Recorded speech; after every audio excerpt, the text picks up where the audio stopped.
I am a gladiator in the arena. Only I am not in ancient Rome. I am in a perfectly ordinary American house, in a quiet cul-de-sac with trimmed lawns and plastic flamingos.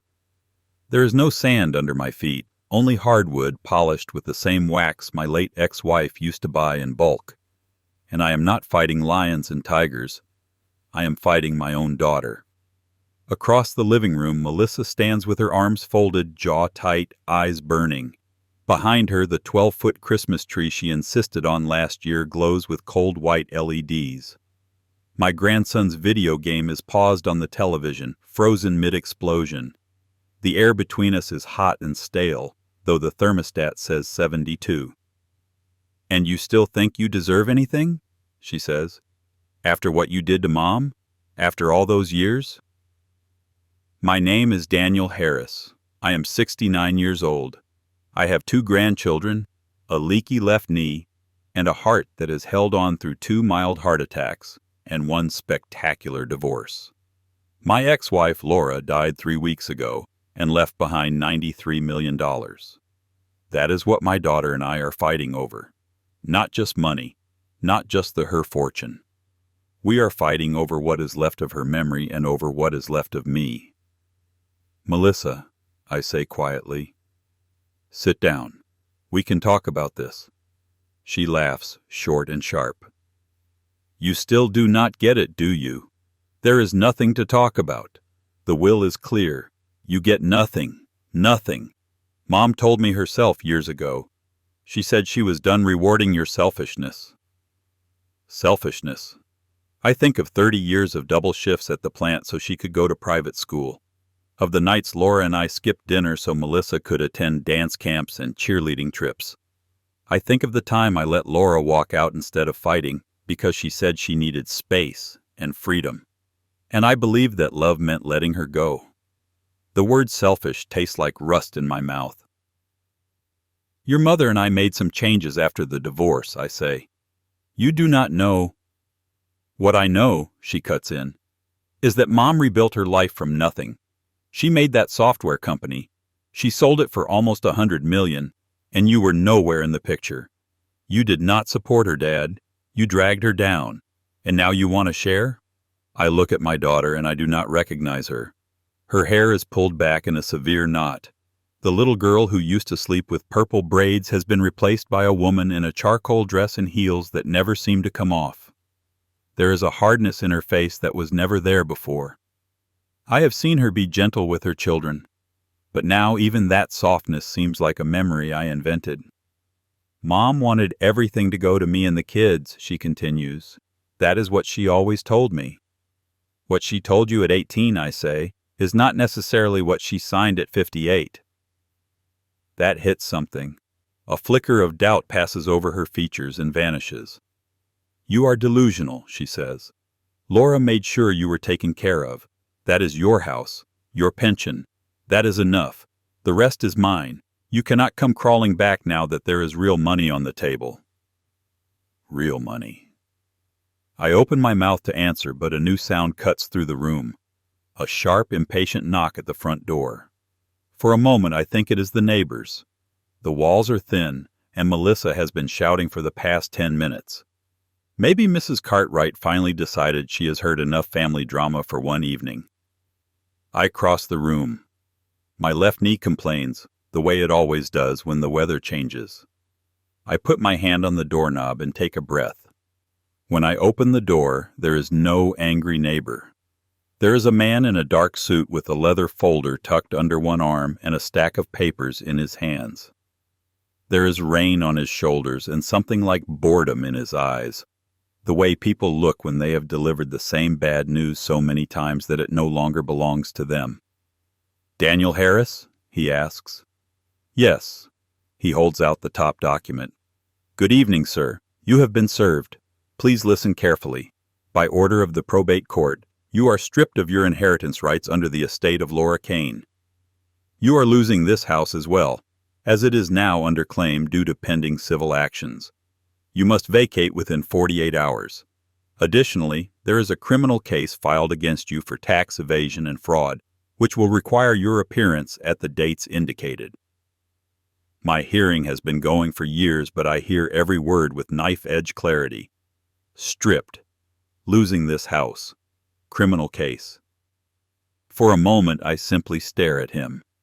The living room swims at the edges of my vision. Somewhere behind me, a glass clinks against the coffee table. "What?" I manage.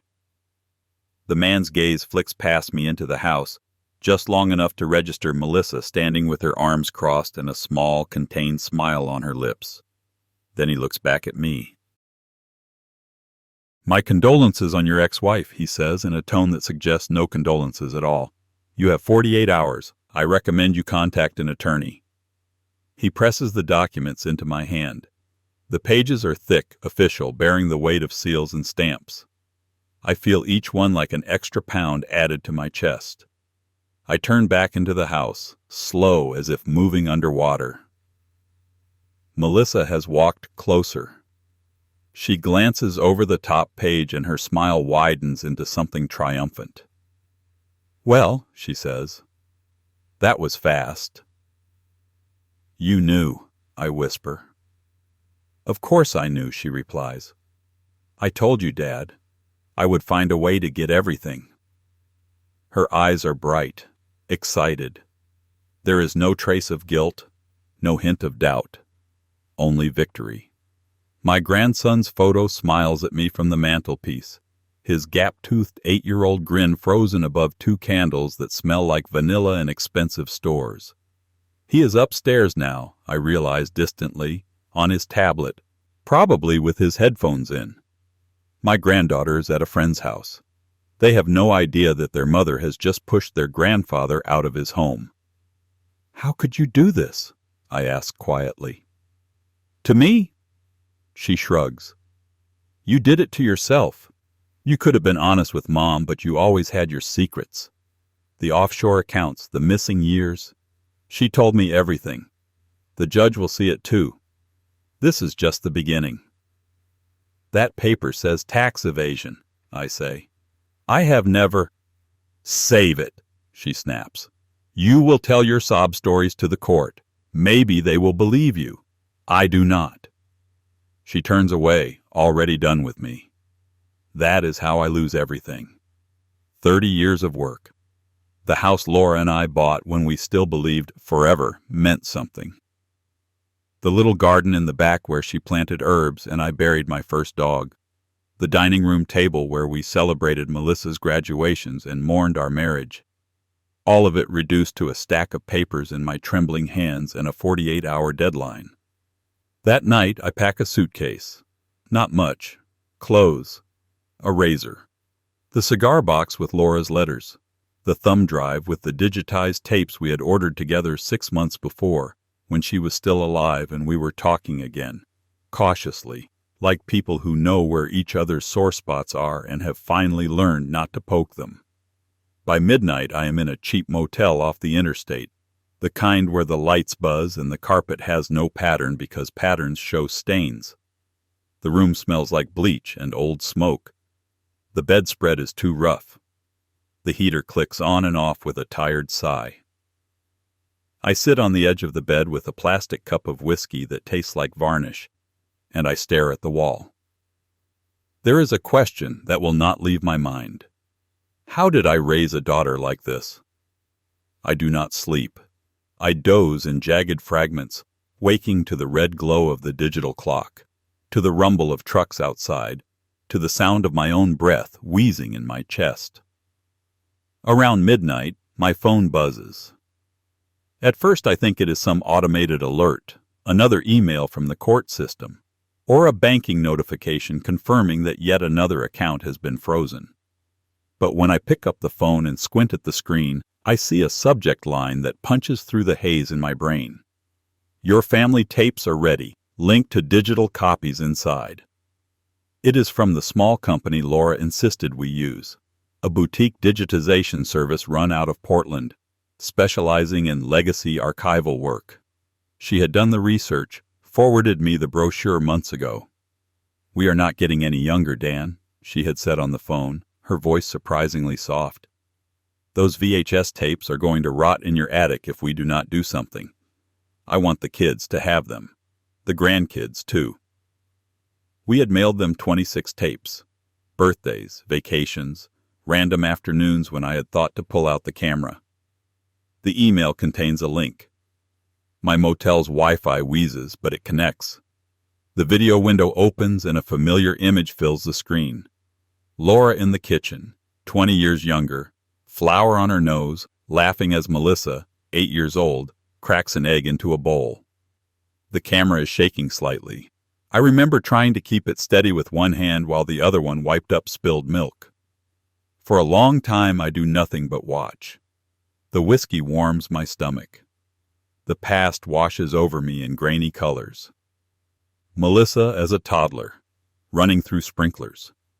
Laura holding her on the first day of kindergarten. The three of us on a cheap beach, teeth chattering as we chase waves.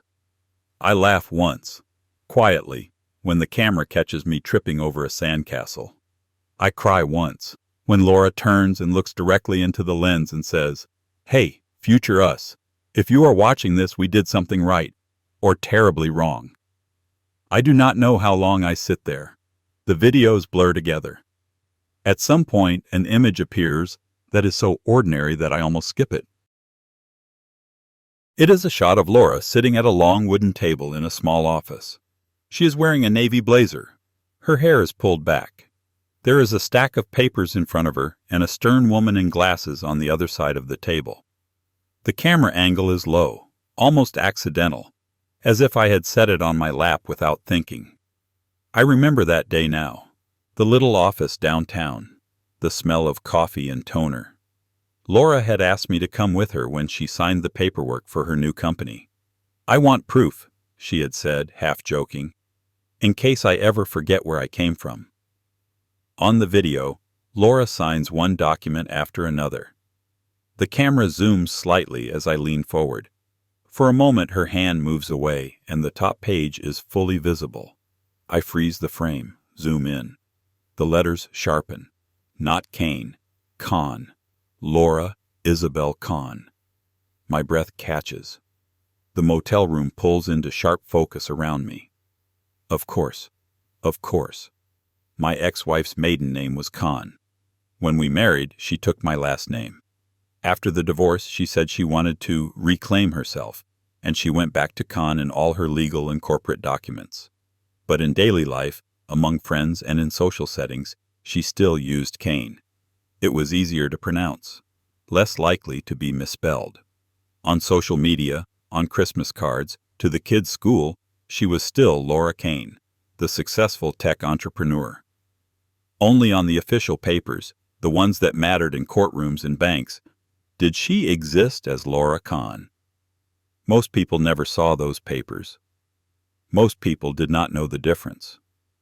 Laura had once mentioned it, late one night when we were talking over coffee in the diner, years after the divorce, when we were cautiously building something like friendship.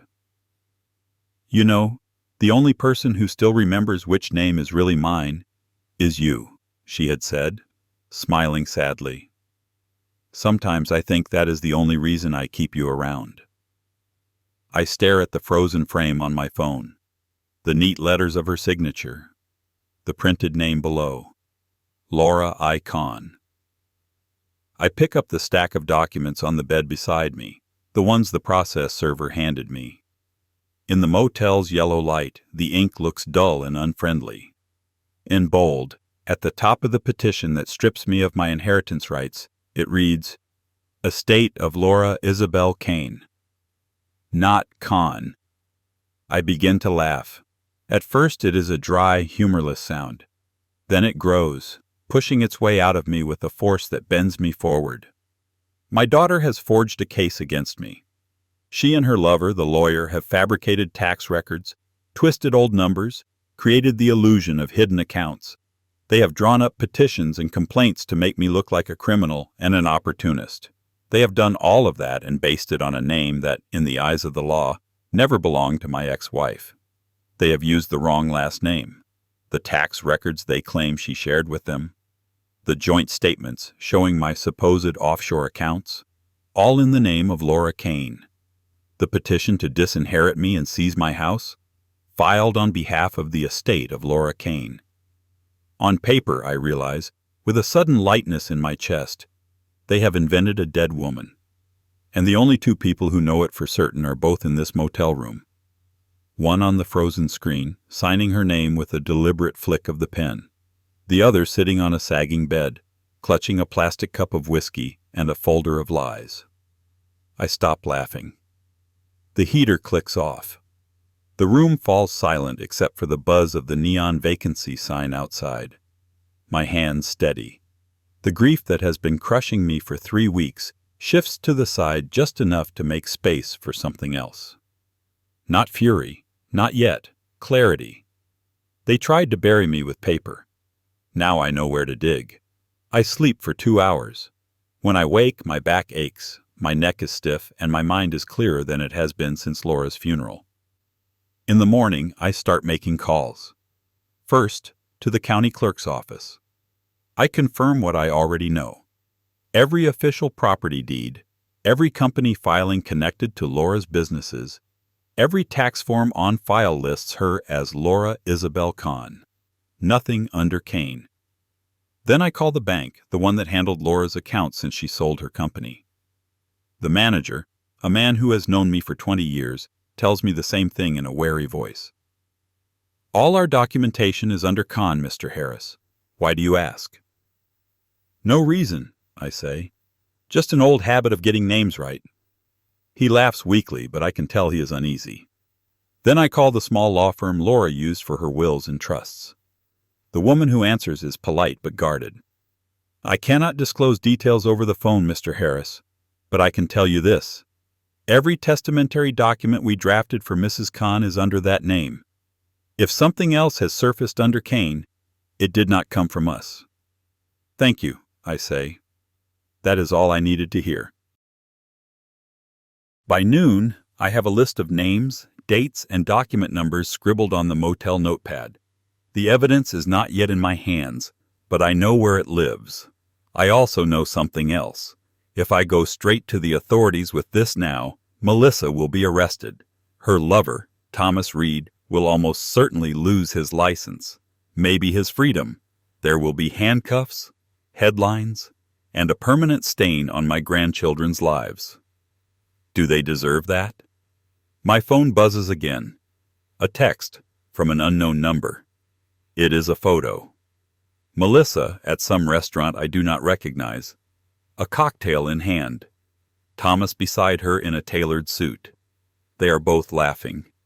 Underneath is a single line of text. By the time you see Mom's real will, it will be too late anyway. No signature, no name, just that. I stare at the screen. My thumb hovers over the reply button. Then I put the phone down. Before I go to war, I decide, I will try one last time to save my daughter, even from herself. For the next 2 days, I am busy. I move out of the house as ordered, but on my own terms. I pack what matters. The rest I leave behind, furniture and dishes and framed degrees that no longer carry meaning. I rent a small storage unit near the edge of town. I put Laura's letters in a safety deposit box, along with the thumb drive containing the digitized videos. I make copies of the tax records I can access, highlight the names, assemble them in a neat binder. Then I go to see my doctor. He examines me, listens to my heart, and frowns. Your blood pressure is through the roof, Dan, he says. What have you been doing? Losing my house, I answer, discovering that my daughter thinks I am a criminal. The usual. He sighs. I will adjust your medication, he says, but you need to rest, no stress. No stress, I repeat, and I find myself smiling. Doctor, I have a strange question for you. He raises an eyebrow. How realistic does a mild heart attack look? If I wanted to put on a convincing show. His frown deepens. Why on earth would you want to do that? Because, I say quietly, my daughter has made it clear that she wants me out of her life. Before I make that permanent, I need to know whether there is anything left in her worth salvaging. He stares at me for a long moment, then leans back. "You know I cannot help you fake a medical event," he says. "But I can tell you what it looks like. And I can tell you what not to do so you do not actually die from the effort." That night, I check into county hospital under my own insurance, complaining of chest pain. That part is not entirely false. The stress has been real. The monitors beep, the nurses bustle, and the first tests come back concerning enough that they decide to keep me for observation. It is then that I ask the nurse, a kind woman with tired eyes, for a favor. "My daughter," I say. "Her name is Melissa. Could you call her for me? Tell her I have had a heart event, that I am in the hospital." The nurse hesitates. "You do not want to call yourself?" "I think it will sound more serious coming from you," I say. She nods slowly. "I will try," she says. She dials the number I give her. It goes to voicemail. She leaves a message, her voice professional and calm, explaining that I have been admitted, that family presence would be appreciated. She does this at 8 in the evening. By midnight, no one has come.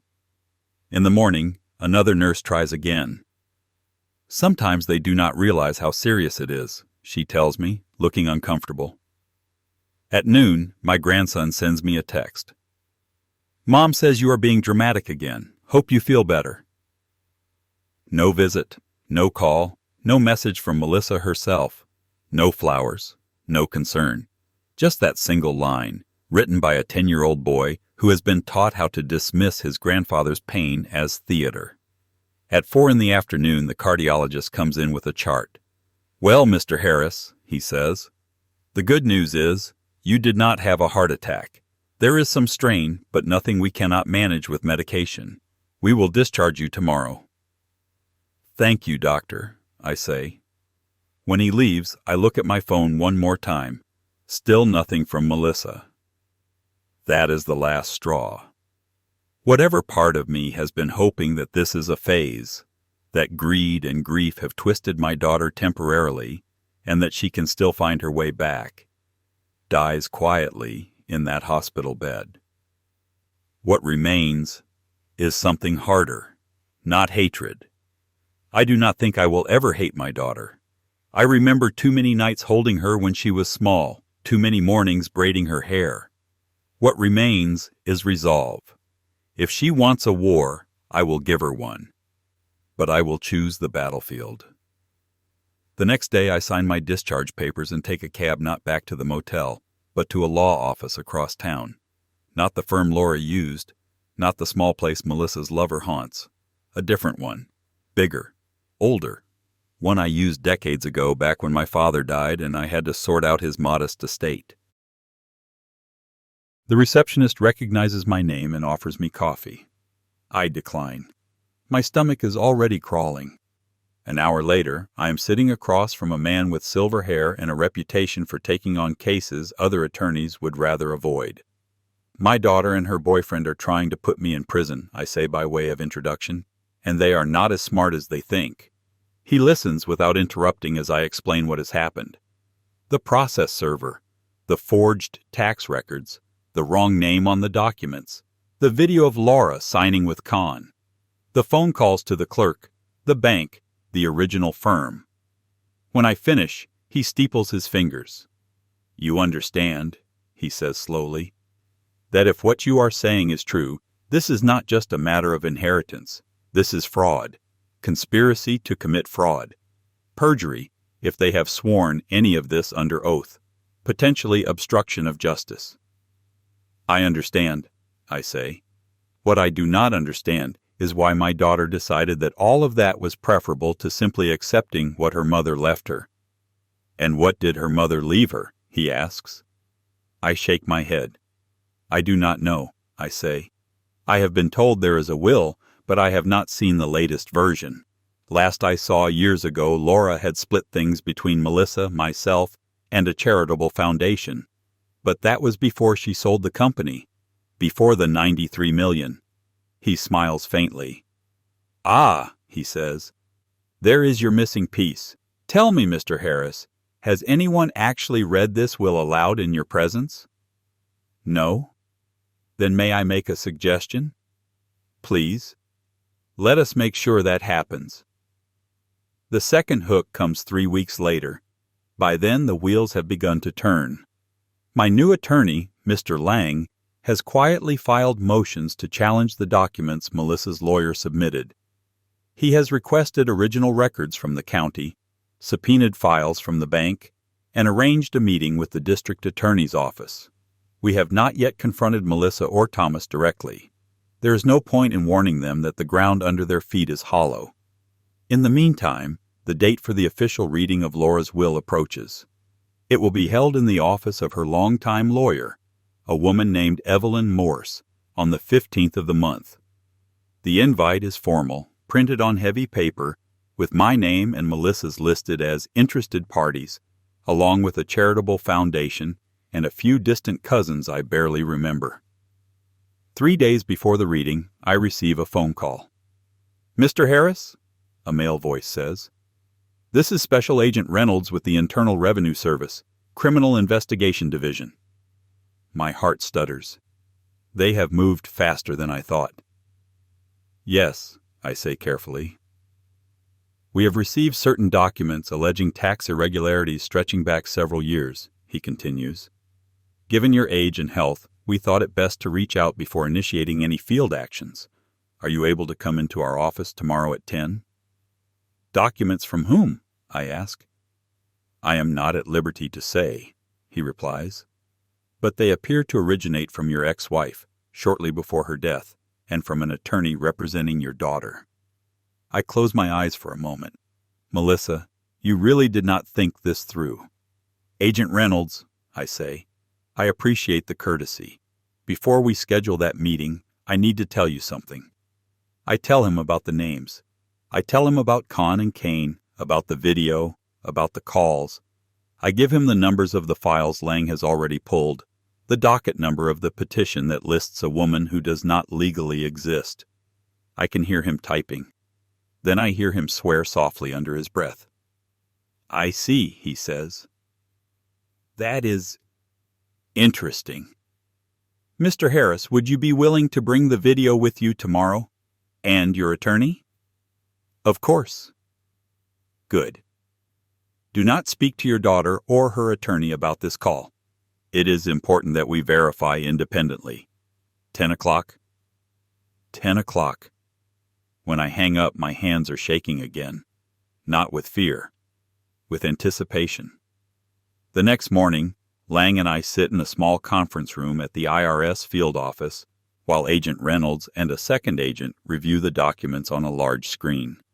On one side of the screen, the digitized video of Laura at the signing table. On the other, the petition Melissa's lawyer filed, bearing the bold letters, "Estate of Laura Isabel Kane." Side by side, the signatures, the printed names, the dates. Reynolds leans back. "Well," he says, "that is a problem." "For them," Lang replies mildly. The second agent, a woman with sharp eyes, glances at me. "Mr. Harris, did you know about your ex-wife using 2 last names?" "Yes," I say. "She did it for personal reasons, privacy, branding. I always thought it was silly, but it was her choice. We talked about it. No one else really cared. Melissa certainly never paid attention." "And you never used the name Kane on any tax forms or bank documents connected to her?" she presses. "Never," I answer. "All our joint filings during the marriage were under Harris. After the divorce, she used Con. Socially, she preferred Kane. That is it." She nods slowly. Reynolds taps his pen against the table. "Here is how this looks from where I sit," he says. "Your daughter and her attorney presented us with what appear, on their face, to be serious allegations of tax evasion. But every single document they used refers to a taxpayer who does not exist in our systems, under that name, with that Social Security number. The only way that discrepancy happens is if someone fabricated the paperwork themselves or altered existing records." "So," I ask quietly, "am I under investigation?" He shakes his head. "Not at this time," he says. "If anything, Mr. Harris, you are a victim of attempted fraud."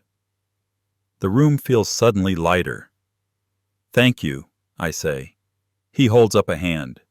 "Do not thank us yet," he says. "You understand that if we proceed, this will become a criminal matter. Your daughter could face serious charges. Her attorney even more so. Are you prepared for that?" I look down at my hands. The skin is thinner than it used to be. The veins stand out. These are the hands that held my daughter when she was born. That signed the divorce papers. That shoveled dirt onto Laura's coffin. "I am prepared," I say. "I did not start this. I offered them every chance to do the right thing. They chose otherwise." He studies me for a moment, then nods. "In that case," he says, "I suggest you attend the will reading as scheduled. Say nothing about this meeting. Let us see how far they are willing to go." The 15th arrives clear and cold. Evelyn Morse's office sits on the 20th floor of a glass building downtown. The lobby smells of polished stone and old money. The receptionist ushers us to a waiting room with leather chairs and art that looks expensive and intentionally confusing. Melissa is already there when I arrive with Lang. She is wearing a black dress and pearls. Her hair is perfect.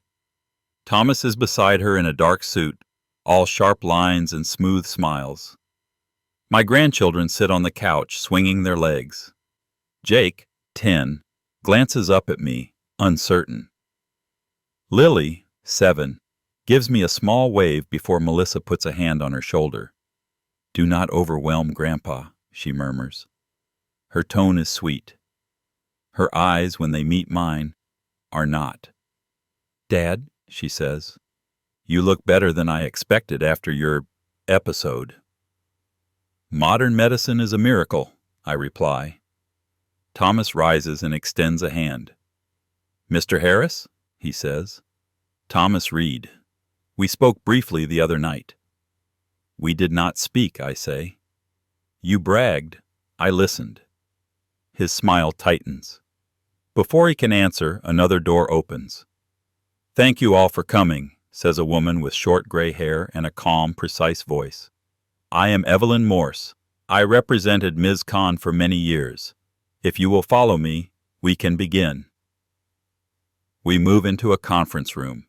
There is a long table, a jug of water, a stack of thick folders. Evelyn takes a seat at the head. Her eyes flick over the group, lingering a fraction of a second longer on Thomas than on anyone else. "We are here," she says, "for the formal reading of the last will and testament of Laura Isabel Khan, executed 6 months prior to her death." "Khan?" Melissa says, frowning. "You mean Kane." Evelyn's expression does not change. "No," she says. "I mean Khan. That is your mother's legal name, the name on all of her corporate and estate documents." Something uneasy flickers across Melissa's face. Thomas shifts in his chair. Evelyn opens the folder in front of her and begins to read. The preamble is standard: name, date, revocation of prior wills. Then she comes to the gifts. "To my daughter, Melissa Harris," Evelyn reads, "I leave the sum of $500,000 to be held in trust until she reaches the age of 40. Melissa sits up a little straighter. "To my grandchildren," Evelyn continues, "I leave the sum of $10 million to be divided equally between them, also to be held in trust, with distributions for health, education, and support at the discretion of the trustee." Jake's eyes widen.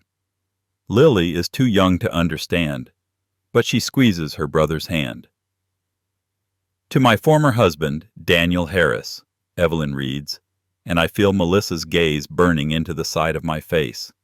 "I leave the residue and remainder of my estate, including all real property, investments, and business interests, subject to the charitable bequests outlined in Schedule A."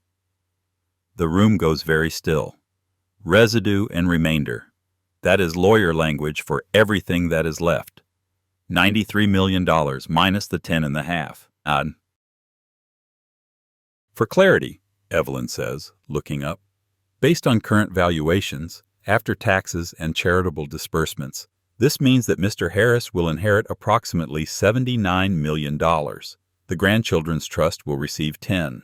Ms. Harris's trust will receive $500,000.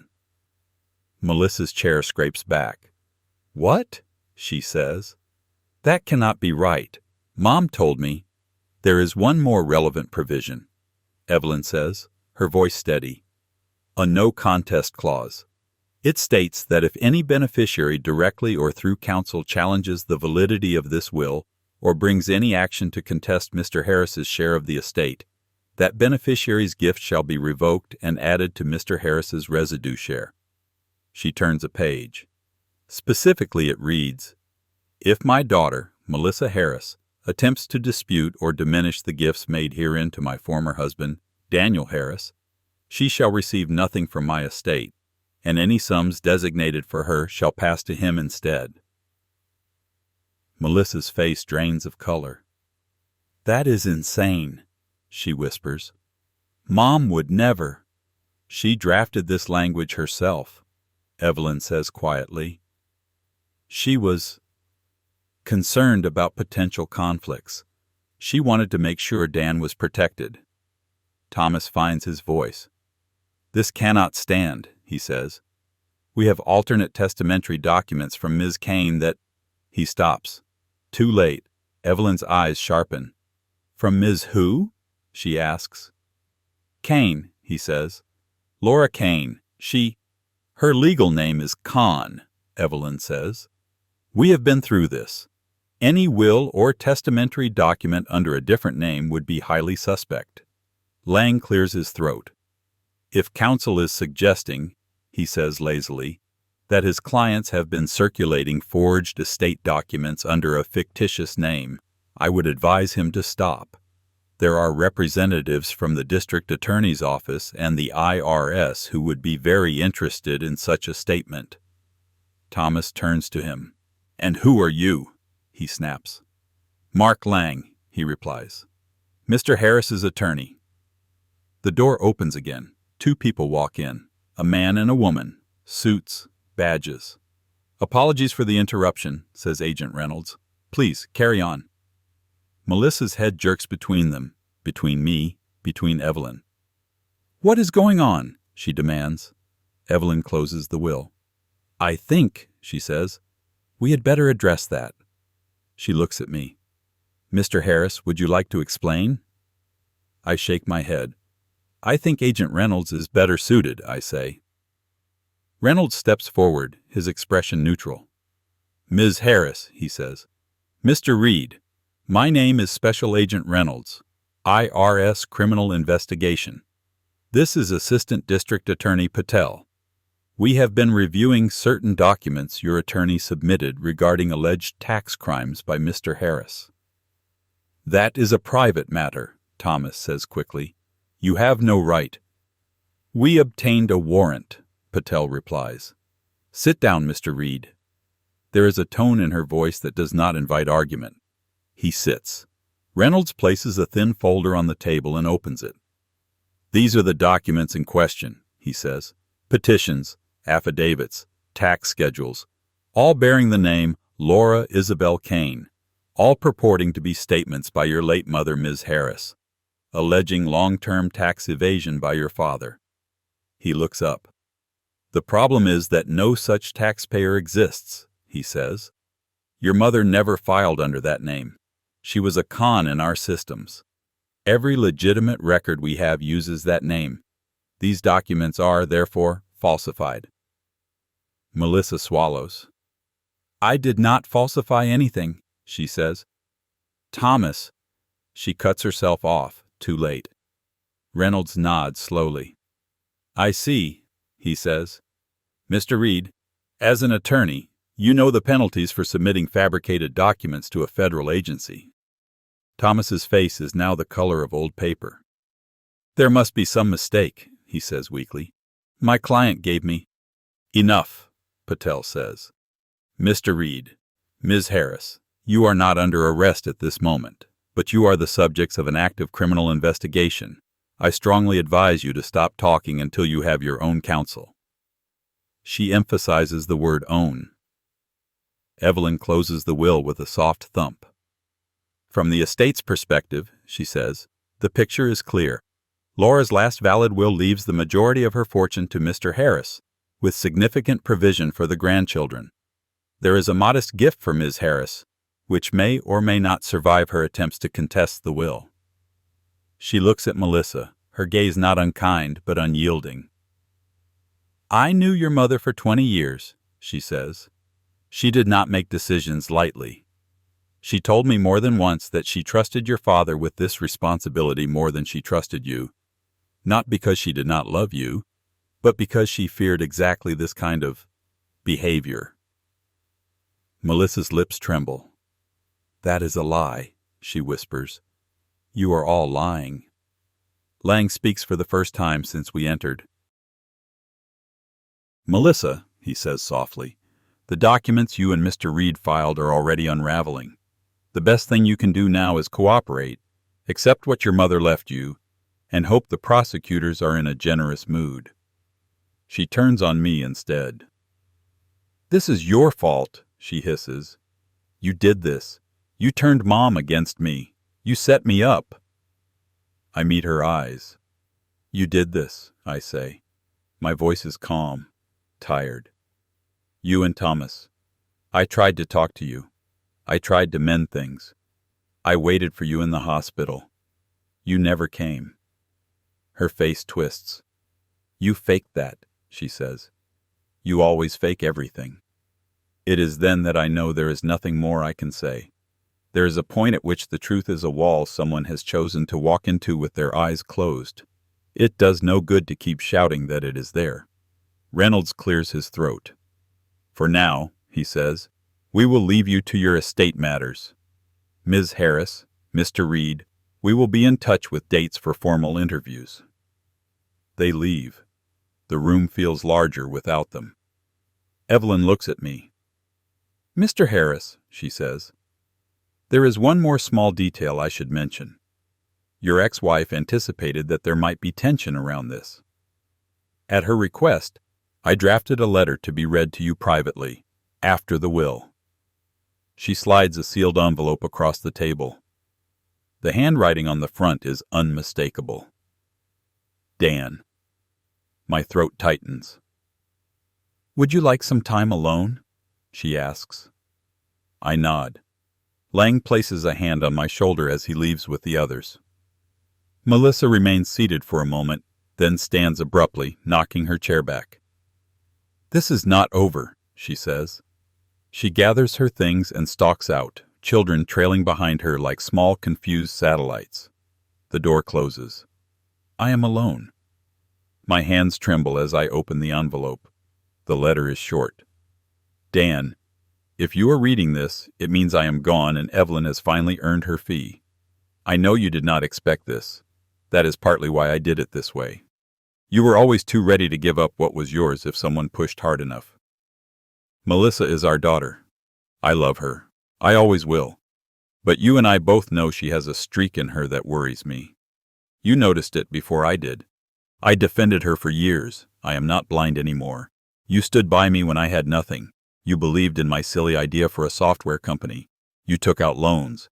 You let me stay in the house after the divorce even when you could have sold your share. Without you, there would be no $93 million. I trust you to do the right thing with this money more than I trust anyone else. I know you will take care of the grandchildren. I know you will not let Melissa starve even if she drives you crazy. That is who you are. This is my way of saying thank you, and of giving you one last headache probably. Do not waste it. L. I sit there a long time holding the paper. Do not waste it. The next months are a blur of motions and hearings. The criminal case shifts, as Lang predicted, from me to Melissa and Thomas. The IRS formally closes their file on me and opens one on them instead. The district attorney convenes a grand jury. Bank records are subpoenaed. The forged documents are examined by experts who confirm what we already know. The signatures do not match. The numbers do not add up. The entire thing is a house of cards built on the wrong last name. The tax evasion case against me is dismissed in 10 minutes. The judge looks over the file, glances at the IRS agent, glances at the name discrepancy, and shakes his head. "This is nonsense," he says. "Case dismissed. Mr. Harris, you are free to go." He turns to Melissa, who is seated at the defendant's table, pale and rigid. "As for you, Ms. Harris," he says, "you will be hearing from the court in a very different capacity soon enough. The civil petition to strip me of my inheritance rights dies the same swift death. The wrong name again. The no contest clause. The clear evidence of manipulation. In the end, the criminal case against my daughter and her lover moves forward. I do not attend every hearing. When I do appear, I sit quietly in the back. I do not want to see Melissa in handcuffs. I do not want to hear the words felony and conspiracy attached to my child. But wanting and reality are not the same. Months later, the plea agreement comes through. Thomas will surrender his law license and serve time. Melissa will avoid prison by agreeing to probation, restitution, and mandatory counseling, but her record will not be clean. The $500,000 trust her mother left her is gone, swallowed by legal fees and restitution orders. I do not gloat. I do not gloat when the house I was forced to leave is formally transferred back into my name as part of the settlement. I do not gloat when the judge orders Melissa to vacate within 30 days. When she calls me in a panic, for the first time in months, I answer. "Dad, please," she says, her voice ragged. "They say I have to move out. The kids—" "Stop," I say gently. "You and the kids will not be on the street. I have arranged for an apartment for you for the next year. The lease is in your name. The rent is paid. After that, you will need to stand on your own feet." She falls silent. "Why?" she finally whispers. "After everything, why would you do that?" "Because they are my grandchildren," I say. "And you are still my daughter, whether you like it or not." She sobs once, a sound that goes straight through me, then hangs up. A week later, I stand in the empty living room of the house that used to be mine, that became hers, that is now mine again, and I realize I do not want it anymore. Too many ghosts, too much shouting soaked into the walls. The arena, I think, looking at the scuffed hardwood. I am done being a gladiator. 2 months after the settlement, I sell the house. The market is good. The number in my account is already surreal, a string of digits that would have meant nothing to the 20-year-old version of myself, sweating on the factory floor. I buy a little house in Florida instead, nothing extravagant, a 1-story bungalow near the water, with a screened-in porch and a small yard. The kind of place where the neighbors are more interested in your fishing stories than in your bank balance. On my first evening there, I sit on the porch and watch the sun sink into the Gulf. The sky turns orange, then pink, then a deep, steady blue. My phone buzzes. A photo appears. Jake and Lily holding ice cream cones, grinning. Behind them, a modest apartment building. No caption, just the image. Then another message, separate, from an unfamiliar number. "Thanks for not letting us fall," it says. J. I stare at the screen until my eyes sting. A few minutes later, a different notification. A voicemail from Melissa. I almost delete it without listening. Instead, I put the phone on the little metal table, press play, and lean back. Her voice is hesitant, thinner than I remember. "Dad," she says, "it is me. I know you probably do not want to hear from me. I do not blame you. I just wanted you to know that I got the kids into a new school. I started a job. It is not much, but it is mine." There is a pause. "I do not expect you to forgive me," she continues. "I am not sure I forgive myself. But Mom always said you had a bigger heart than your brain. And that is saying something. If you ever want to see the kids, they would like that. They miss you." Another pause. A breath. "I miss you too," she says quietly, "even if I do not deserve to." The message ends. The porch is quiet except for the crickets and the distant sound of waves. I sit there for a long time. I think about Laura's letter. Do not waste it. I think about the courtroom, about the 10-minute hearings, about the judge's expression when he called my daughter a petty fraud. I think about Agent Reynolds and Evelyn and Lang and all the paper it took to bring us to this point. I think about the little boy who texted me from his mother's phone to say I was being dramatic. People like to say that money changes everything. They are right, but not in the way they think. Money makes people louder. It turns whispers into shouts. It magnifies whatever was already there. Greed, fear, love, loyalty. Those things were always in us. The 93 million just turned up the volume. I pick up the phone. My fingers hover over the screen. I do not know yet if I will call Melissa back tonight, or tomorrow, or next week. I do know this. I walked into the arena believing I would be torn apart, stripped of everything, humiliated, dragged through courts as a criminal. I left with my name cleared, my freedom intact, and a fortune I never asked for. My daughter tried to make sure I got nothing. In the end, the lawyer looked her in the eye and said, "You inherit everything, Mr. Harris." And she gets nothing, except the consequences of her choices. That was justice enough for me. The rest of this story, what I do with the money, what I do with my daughter, with my grandchildren, will not make headlines. But it will decide whether Laura was right to trust me. And that, more than the digits in any account, is the inheritance that matters. My grandpa's words really happened. I believe him. If you want more true tales stories like this, hit subscribe.